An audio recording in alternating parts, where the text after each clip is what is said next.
लाहे अमल नहीं, ये हमारी बातें सारी हकीकत के ऊपर मबनी होती हैं। ये बयान तकरीर में मैंने डस्का में बोला था कि मरियम आओ मैं देखूंगा कैसे तुम गुजरांवाला से गुजरती हो।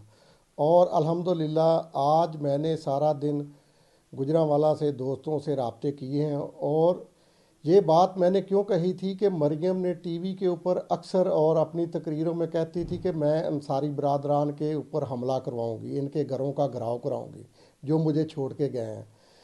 चूँकि गुजरांवाला सारा मेरा घर है, कामों की मेरा घर है, गुजरांवाला शहर मेरा घर है, वज़ीराबाद मेरा घर है, तो मैं अपने घर से इसको कैसे गुजरने दूंगा। ये मेरी जान के ऊपर मुझे रौंद के तो निकल सकती है। और इंशाल्लाह ताला हम पूरी तैयारी से हैं।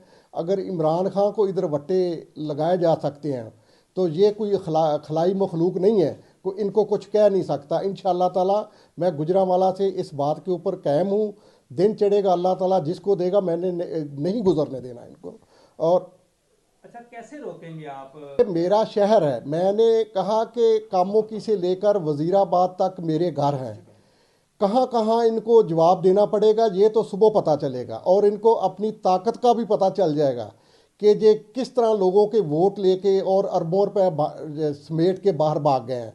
तो ये मुझे तो मौका मिल गया कि मैंने लोगों को सुबह बताना है, माशरे को बताना है, पाकिस्तान को बताना है, पाकिस्तानी अवाम को बताना है इनके असल चेहरे, जो भयानक चेहरे जो इन्होंने उड़े हुए हैं। इंशाल्लाह ताला वो दिन आ गया है कि सुबह पूरे पाकिस्तानी कौम बल्कि दुनिया को पता चलेगा कि ये किस तरह के लटेरे और अपने गाबस ये मुल्क के ऊपर रहे हैं।